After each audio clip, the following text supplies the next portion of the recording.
Good day, everyone. This is your Manang Lucy of Baguio Chronicle, welcoming you to another episode of Health Matters.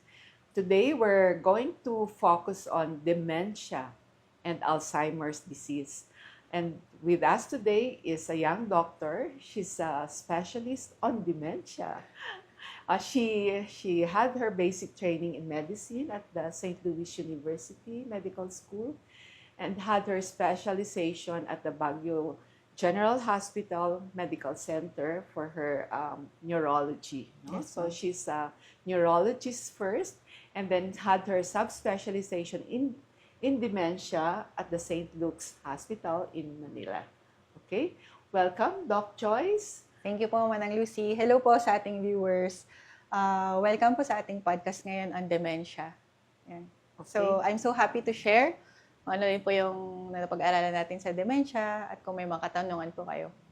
Yes. Opo, kami nag-encourage po na kasi ito po ay topic na gustong-gustong pakinggan ng karamihan. Ano? In fact, before we start, Doc, shout out muna ako sa ating mga loyal followers or viewers, sina Ma'am Edna Untalan, and Ma'am Fatima Tangan. Actually, si Ma'am Fatima ang nag-request kasi pareho ko silang mga senior citizen na, no? So, Opo. among their friends, ang gusto nila talagang mas maintindihan ay kung ano nga ba yung dementia at saka ano nga ba yung Alzheimer's na yan. So, Doc, let's start with the basics. Ano ba ang pagkakaiba ng dementia sa Alzheimer's disease? Okay. Salamat po sa tanong, Manang Lucy. So, very common siyang tanong, no? Anong pagkakaiba ng dementia sa Alzheimer's? Actually, ang dementia po ay isang umbrella term talaga siya. Na ang gusto lang sabihin ay may decline sa pag-iisip, halimbawa sa memory, sa language, sa pagdedesisyon, at ito ay enough para apektuhan yung ginagawa natin araw-araw. At ang Alzheimer's, ang most common type of dementia. So, it's under the umbrella of dementia pala. Opo. So, Doc, ano nga ba yung mga klase ng dementia? At saka ano ba yung mga symptoms that differentiate them one from the other? As you said nga, ang Alzheimer's ang pinaka-common, Doc. Opo. So, sa most common natin ng Alzheimer's type, ito po yung classic na maaring narinig nyo sa kapitbahay, sa kapamilya, sa kamag-anak, yung classic po na nakakalimot. So, una, medyo nakakalimot lang hanggang sa nagiging mas madalas, hanggang sa, yun na, nakakalimot na ng stove, ng susi, ng password, PIN codes, nakakalimutan na ng madalas. So, yun po ang most common na symptom sa Alzheimer's type of dementia. Meron naman po tayong next na most common second doon is yung vascular type. Yun po yung pag sinabing vascular, galing sa root word na vessel, yun po yung dahil sa strokes, o minsan dahil sa nagkulang sa oxygen, o yung mga na-revive po. Example, na-atake sa puso, na-revive sila at nagising pero nagkakaroon na ng limot. So, yun po yung second na most common. Ang symptoms naman po yun ay abrupt, biglaan po, kasi nga stroke po ang cause nun. So, depende po kung anong site ng utak yung natamaan. Minsan po, language po yung una sa kanila. Pero ang most common rule doon is yung onset, na mabilis po siya, biglaan. Yun. Meron din po tayo yung third, yung frontotemporal dementia. Ang most common po na presentation ng mga loved ones natin ay pagbabago sa ugali. Sa ugali. So, minsan darating po sila sa clinic kasi nagiging mas suspetyoso o laging nagbibintang ang ating loved one o basta napansin po ng family na may change. Oo. Kasi Do hindi they naman get violent also, Doc? Yes, they may get violent po. They may get aggressive physically or verbally. At mapapansin talaga to ng family or ng kapitbahay kasi talagang may change sa baseline. Iba ng kwento naman po pag dati na, noon pa, nung bata-bata pa. Pero ito po mapapansin natin ng mga age 50s, ganyan 60s, saka lumabas. At nagbago po talaga yung ating patient. Yun. So yun po yung sa frontotemporal. And then, pwede rin pong language variant. Yung ibig sabihin, hindi naman malilimutin, hindi naman po nagbago yung ugali, pero minsan yung sa language, so nagkaka-word finding difficulty, hirap sila Mm. sa term, yung kwan, gaganon po sila, or Oo. sa comprehension. Ibig sabihin, hindi Ah. na nila naiintindihan yung sinasabi sa kanila kahit Mm. simple na words po. Yeah. May Yun. celebrity tayong kilala, no, na nagkaroon yata yan ng symptoms na yan. Si Bruce Willis ba yun? Opo, Yeah. si So Bruce Willis. he had difficulty saying his lines sa movie, ano? Yes Ewan po. ko kung nakikilala niyo pa, pero kung kasing edad ko kayo, I'm sure yung sikat na Hollywood actor na yan, ganun pala yung naging sakit niya. Okay, Doc? Ano pa hong mga ibang klase, Doc? Meron pa tayong isa po, yung Lewy body dementia. Mm-mm. Ang presentation naman po ng patient, pwede silang mag-present na parang Parkinson's-like. Parang nagro-robot po yung paggalaw nila, bumabagal yung pananalita nila, pag-iisip. Basta pagbagal po yung isang napapansin. Tapos, ang isang signature po nila, yung may nakikita po sila. May visual hallucinations sila na yung ibig sabihin, may nakikita sila na hindi nakikita ng iba. So, pag ito very vivid na hallucination, tapos medyo nagro-robot sila, kasama po yun sa core na symptoms po ng Lewy body dementia rin natin. Na usually, minsan, young onset din po ang mga to. Meron din po mga mixed type. Pwede naman pong kahit nag-stroke ang isang loved one natin, pwede rin siya magkaroon ng Alzheimer's on top of it. So, pwedeng maghalo rin po yung type ng dementia natin. Okay. Ano ho ba kasi yung general trend na nagkakaroon ng dementia? At bakit nagkakaroon ng subclassification na early onset? Early onset. Oo. So, usually, ang dementia po kasi, ang major risk factor po nito ay aging po talaga. Okay. Kaya usually nakikita ito sa mga nagtumatanda. Most common po is at age 65 above. Nagka-cut off po tayo na young onset pag younger than 65 years old. Tapos nagka-dementia ng isang loved one, yun. Sasabihin natin young onset, nag-i-investigate po tayo ng other causes. Ibang-iba po kasi minsan yung causes for young onset. So, minsan kasi may mga reversible causes din na akala natin dementia, pero hindi po pala. Oh. So, nagre-revert siya sa normal. opo, kasi for example, may depression po pala. So, isang common po yan na mimicker o yung nanggagaya po ng dementia para sa mga mas younger population. Pwede rin pong hypothyroidism, yung mababa yung thyroid hormone, pwede po siya. Or pag mababa yung vitamin D, yung vitamin dog, pwede rin pong mag-mimic siya ng parang dementia. Pero kaya in-investigate po natin yan, lalo sa young onset. Kasi minsan pag na-treat po natin yon na bumabalik po sila. So, hindi pala siya dementia. Good to hear, Ayan. So, nabanggit ho nyo yung risk factors kanina, Doc. Apo. And you mentioned that age is one risk factor. So, the older the person gets, the higher the probability Chances of or winning. chances of getting dementia, no? Yes, So, ano po ba yung ibang factors that can cause dementia po?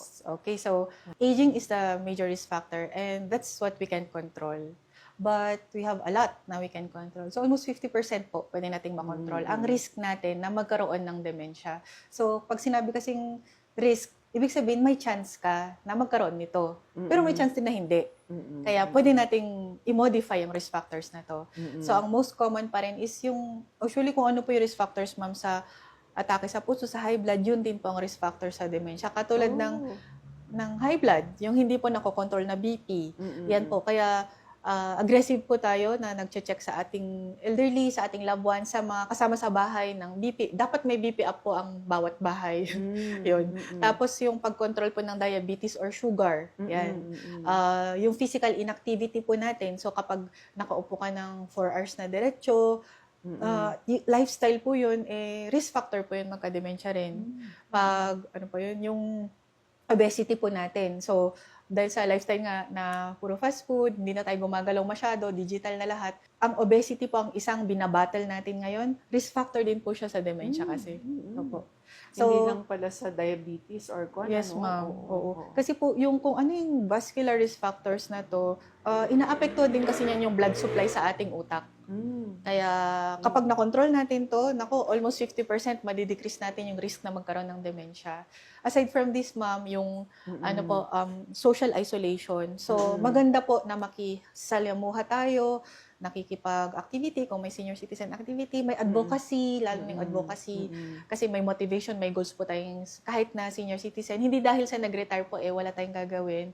Kasi ang pagtandaan po natin, ang pagkain ng utak ay stimulation. So, physical and social engagement po. Yun yung susi po dyan. Risk factors din po sa dementia yung loss of hearing po at saka vision.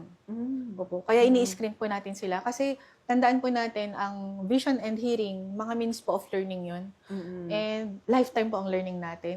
Kahit informal learning, katulad nito, yung nakikinig lang tayo, nanonood ng YouTube, natututo po tayo, o nakikipagkwentuhan. So, learning po siya. Kailangan pong ma-correct natin kung kaya pa. Okay. Maraming interconnected factors in relation to other diseases. So, for us to take care of our mental our mental condition, kasi mas mental cognitive yung ang dementia. Kailangan din pala nating alagaan yung ibang aspeto ng ating kalusugan, There was mention of lifestyle and of diet. So, these are the things we should also watch out for in avoiding dementia. So, ngayon naman, ano ho ba yung mga isasuggest nyo na lifestyle activities or lifestyle practices na beneficial and that we can adapt to avoid it altogether po? Actually, ma'am, number 1 pa rin dyan, exercise. Sobrang laki ng evidence. Isang ton of evidence po ang meron tayo na exercise really prevents dementia.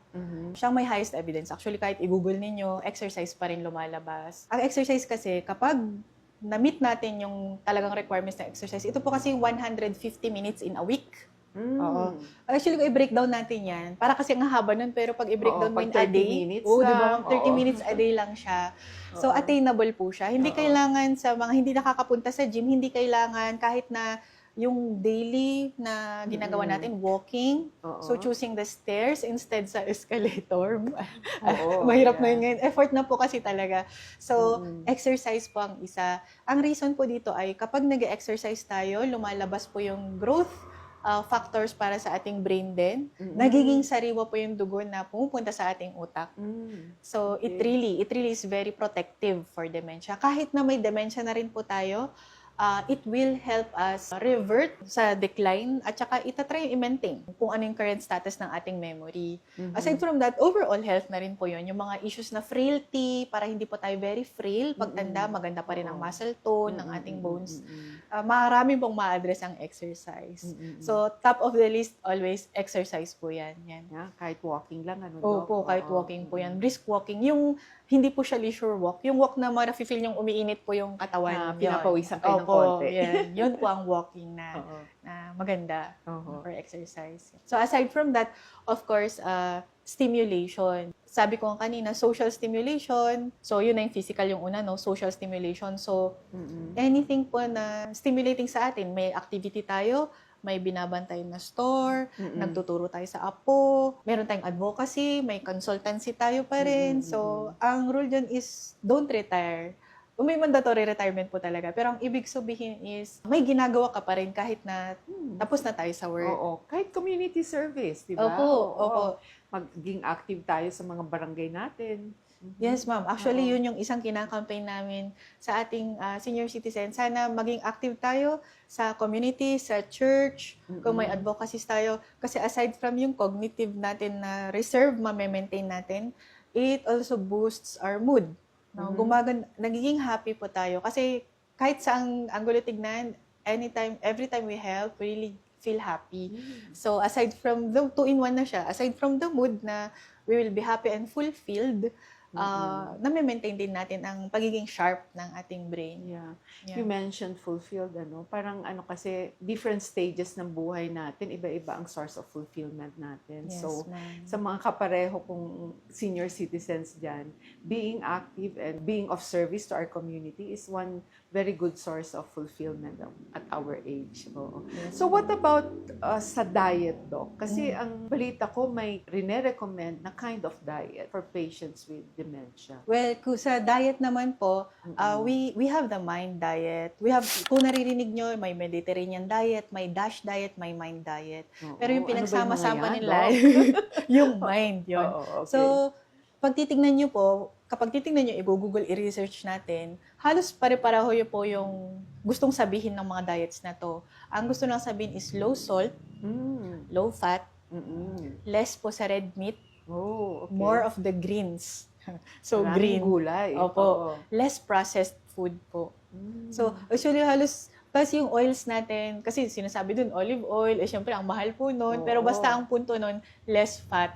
Kung gagamit mo kayo ng oils, kasi kailangan talaga, yung quality oil, olive oil nga po yung nakalagay doon. Pero basta ang punto doon, less siya sa, kung ito po yung pyramid natin, andun po siya sa top, konti lang. Konti Oo. lang. Okay. Mukhang yan, applicable to so many other diseases also. No? Opo, ma'am. If you want to control your blood sugar or your weight, parang Yes, ganun ma'am. din po, ano? Yun po. So may commonalities yung mga diet na for us to remain healthy. At saka nabanggit nyo rin yung no? So what about sleep, Doc? Mm-mm. Kasi sa aming mga matatanda, alam mo, madilim pa ang kapaligiran, gising na kami. Yes, So ano ba yung tinitingnan namin in terms of the quality of sleep that we have? Yeah. So, for sleep po, ang magic number po dyan is still 7. 7. For the average adult po. So, sa mga kabatch ko dyan, ganyan. 7 po. Kaya lang, it doesn't mean na we have to meet that all the way until we reach age 60. Kasi as we age, nababawasan po talaga yung number of sleeping hours natin in a day. Minsan po, 5 hours lang, we feel refreshed na rin. Ang important po dyan is paggising natin, ang question is, do you feel refreshed? Kasi yung iba po, kahit 5 hours, okay na po sa kanila yun talaga. Yeah, So the question is, do you feel refreshed? Kasi yun po yung point ng sleep. Ibig sabihin, we underwent the stages of sleep, pati yung deep sleep, kasi yun po talaga yung nakaka-rejuvenate ng katawan, ng brain natin. So, ang importante dyan is the quality para we will feel refreshed.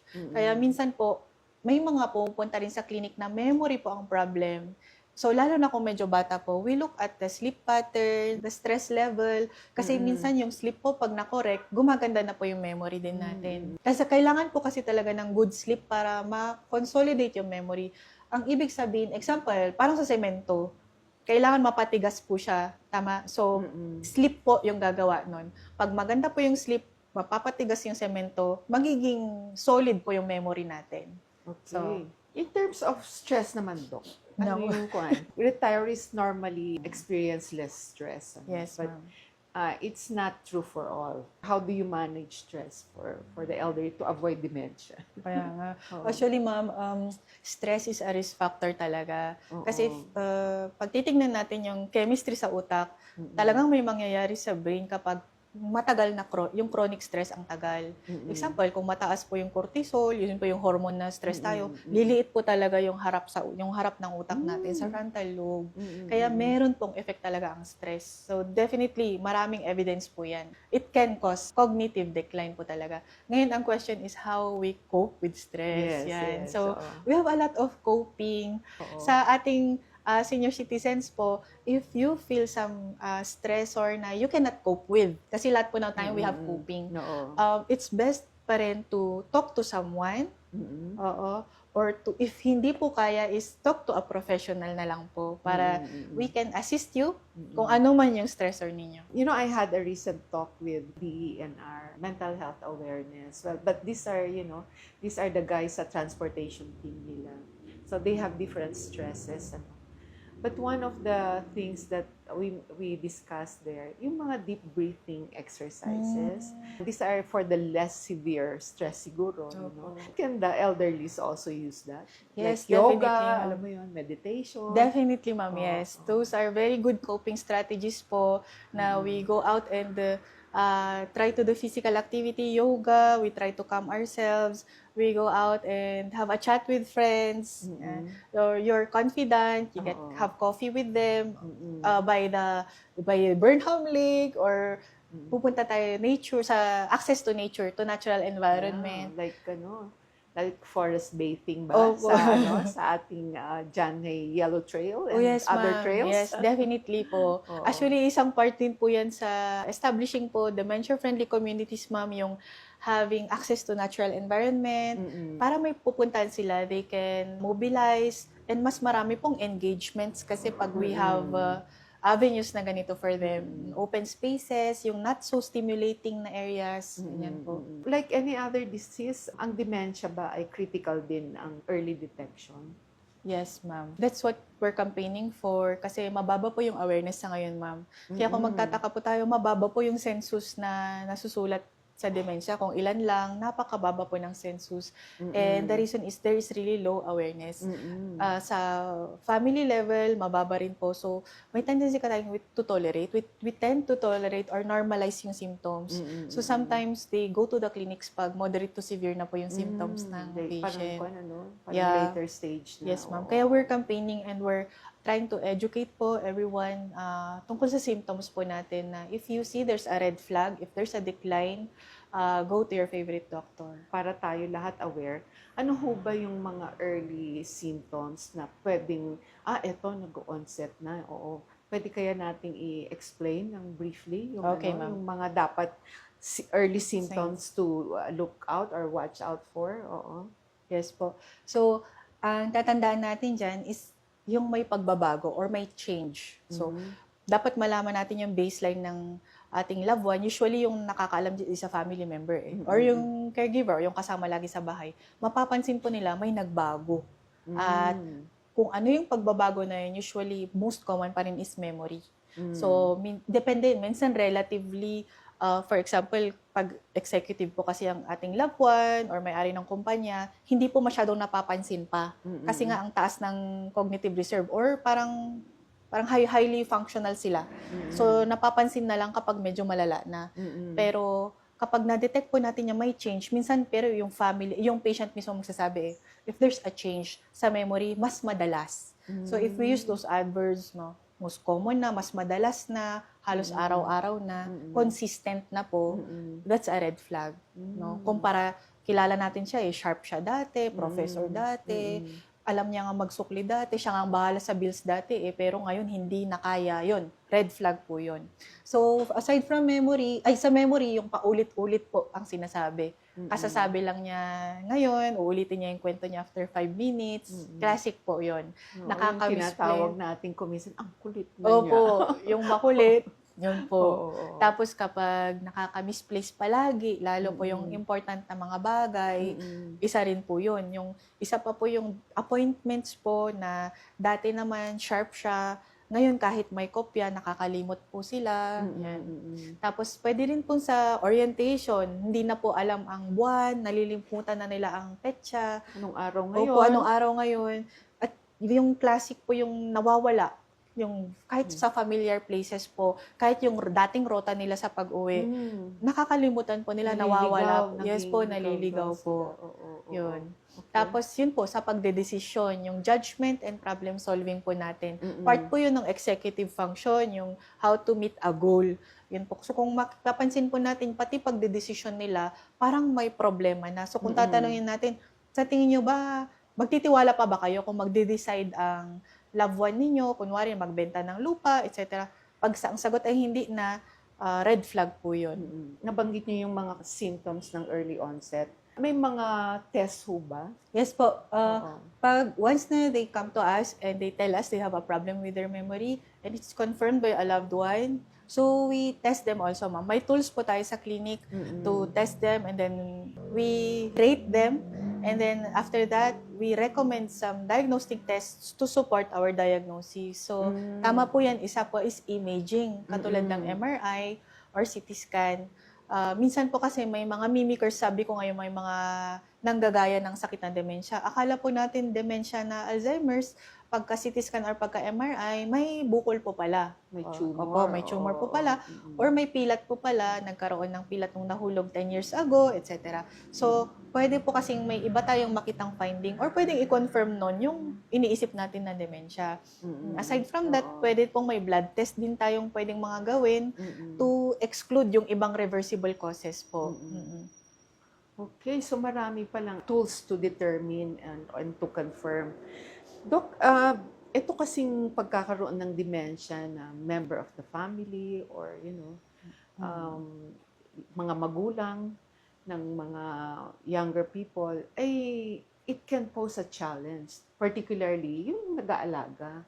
So, ano ho ba dapat ang advice natin? Kasi nga sabi mo, some of them nagbabago yung behavior and then become more aggressive, nagiging Opo. mas suspetyoso, Opo. ano? So, and they can pwede ring manakit. Yes, actually, ang taas po ng burnout sa ating family members and caregivers ng ating loved ones with dementia, lalo na yung mga medyo moderate to severe po. Mm-mm. Kasi aside from yung pagiging makulit, meron po tayong behavioral changes, yung psychological symptoms po natin, Mm-mm. lalo na kung nagiging aggressive.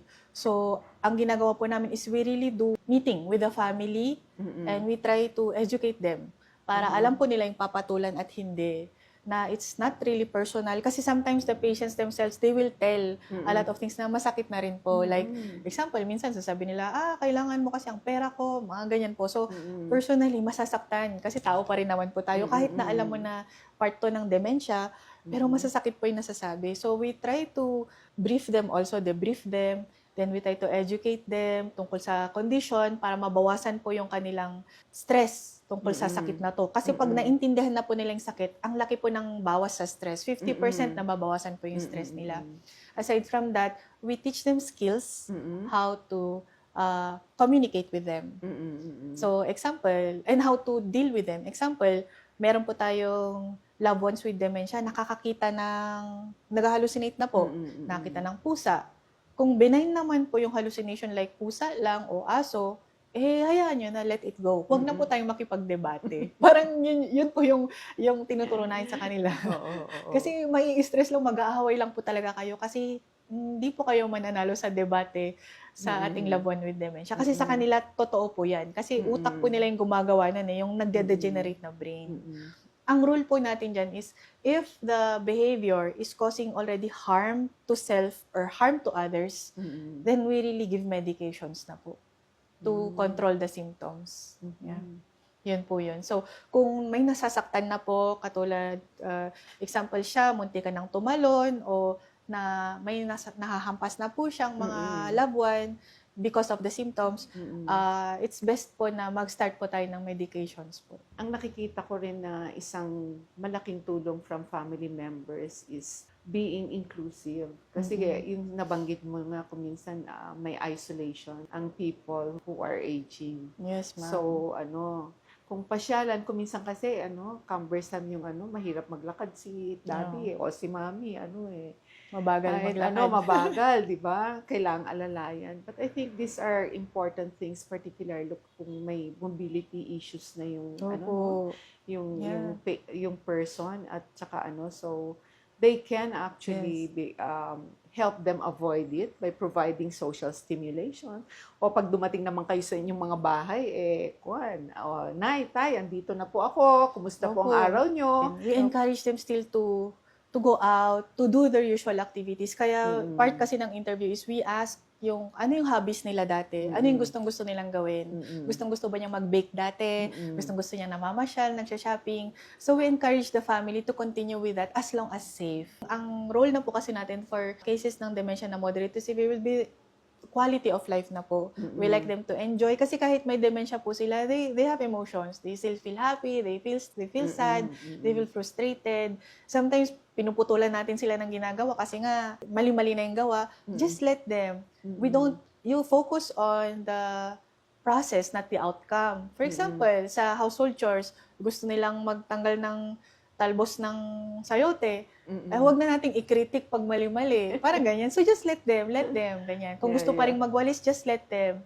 As long as safe. Mo rin. Kahit idoblehin mo na, as long as safe. Kasi ang gusto lang po natin is they be more, parang as independent as possible. However, we still watch out for their safety. Yun lang naman po. Yeah, and then communication is key, Yes. Doc?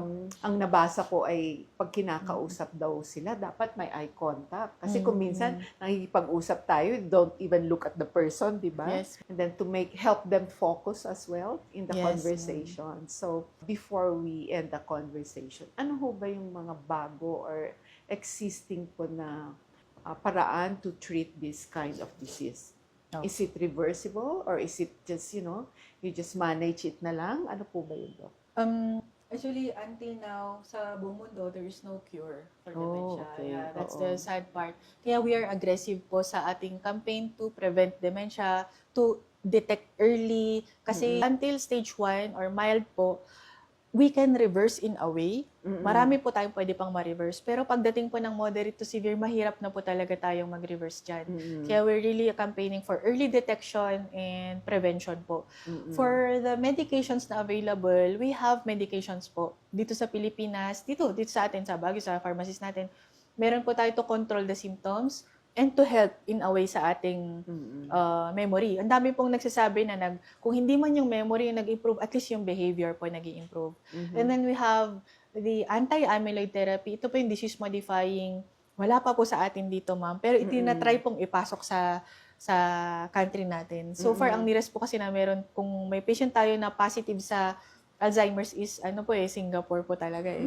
Opo. Singapore, Japan, US, sila po Ang yung meron. mga gamot. Yun po, yung lecanemab, aducanumab, yung mga ganun pong gamot. Kung sigurado po yung mga family members dito na may loved ones with dementia, na-google nyo na po yan.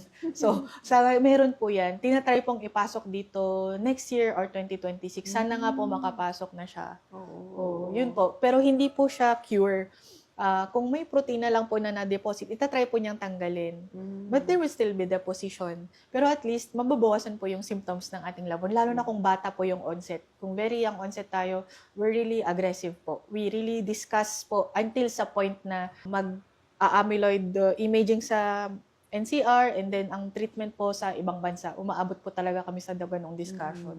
But I hope yung mga gamot na yan, Doc, ay abot kaya, no? So, kasi, pagbago at saka galing sa labas, medyo kayong kamahalan, ano? So, hopefully, it would be accessible sa karamihan at kahit man lang makontrol para kahit they are at that state, may naman, yung quality of life is good for them. Opo.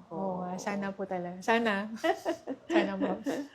But so, before we wrap up, kung may mga tanong po sila, pwede po silang mag-comment, sa ating Facebook. Again, lalabas po ito tuwing Sabado. So again, maraming salamat po, Doc, for taking time to share your expertise with us. At saka sana po kayo na tagapakinig at tagapanood dyan, ay marami po kayong natutunan. At kung kayo po ay may kasama sa pamilya or you're a caregiver of somebody with dementia, sana po ay nakatulong ito. Una, sa pag-unawa, to better understand their patient. And also, tandaan yun, sabi ni Doc, dapat may self-care din. Kasi gusto nating iwasan ang pagkakaroon ng burnout, no? Kasi it could be very challenging and tiring, no? Yes, ma'am. Oo. Tsaka, kung sana maraming mga members ng family, we help each other out, hindi lang iisa ang nakatutong dyan. Kasi importante rin na well at maayos din ang mental state at saka physical health nung nagbabantay para mas maayos ang pag-aalaga po, no? So, again, I hope marami hong nabago sa ating mga maling paniniwala tungkol sa dementia. Tandaan po natin, ang Alzheimer's po ay klase ng dementia. At sabi ni Doc, importante ho talaga ng early detection. So, I hope you were able to take note yung mga early symptoms. Ang dami po nating doktor sa Baguio. Marami ho ba, Doc? Or iilan lang? Madami pong doctors. Okay. So, saan po sila pwedeng pumunta for cases like this? So, sa cases po natin, kasi po ang mahirap po sa cases with dementia, it's really a trust basis. Oo. So, kung sino po yung doktor ninyo, paborito nyong doktor, you can go to them. But, I would like to give lang yung, meron po tayo dito sa BGH, meron po tayong Geria Department for our senior, for our young onset, at saka Neurology Department din po. And then, meron din po akong memory clinic dito po sa Parkway Legarda rin po.